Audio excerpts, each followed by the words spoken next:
Patterns. See the patterns of the everyday world. This card draws your attention to the possibility of the outer world paralleling the inner world of the psyche in ways that we cannot explain in terms of cause and effect. Jung called such acausal connections synchronicities. There's an introduction to synchronicity on this website. Especially in the past, these parallelisms were often called portents or omens.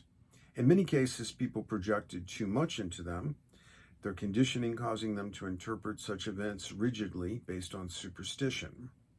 Modern fundamentalist materialists assume that they are coincidences if they notice them at all. The Taoists saw the paralleling of inner and outer as inevitable and worthy of alert observation. The parallelism of inner and outer is also reflected in the alchemical motto, as above, so below. If this oracle is working, your reading should be an example of an object in the physical world, your monitor, your phone, or whatever, paralleling the inner world of your psyche. The oracle, in other words, should be, when it's working, should parallel patterns in your psyche. So an oracle reading, when it works, is like a synchronicity on demand.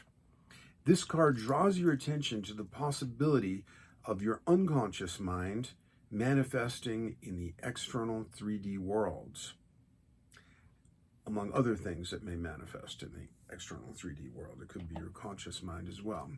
Jung said, psychology is destiny. Conflicts in our unconscious may emerge as bodily symptoms, as interpersonal conflicts or other parallel phenomena. The psyche is the core level, and what happens there will tend to reflect in various layers of manifestation. This parallel linking of layers may or may not be mediated by cause and effect. It can be an acausal connection, which is what Jung called synchronicity. The parallelism of inner and outer is also reflected. Oh, wow, I read that. The collective unconscious of the species also manifests in the outer world as the unfolding of history.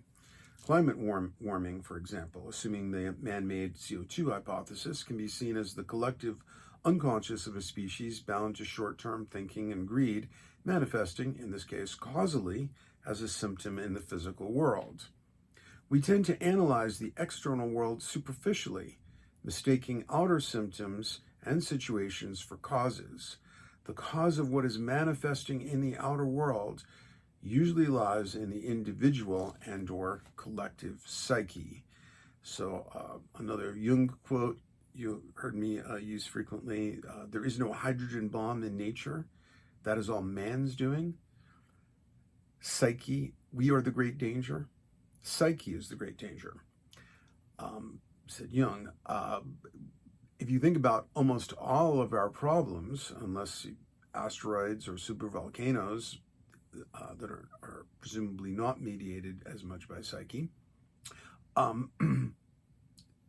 anything economic, warfare, any kind of violence, prejudice, all these things are 100% psychological products. They come from the psyche and manifest in the outer world.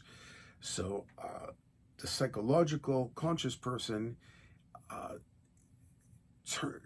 especially introverts, turn the inner eye back to look into the psyche to see the cause, where the causes many of the things that are become visible in the outside world. The extrovert has their attention focused only outward, and for them, psychology can be like destiny. It's experienced as something happening on the outside, and they fail to see how what's going on in the inside manifests it.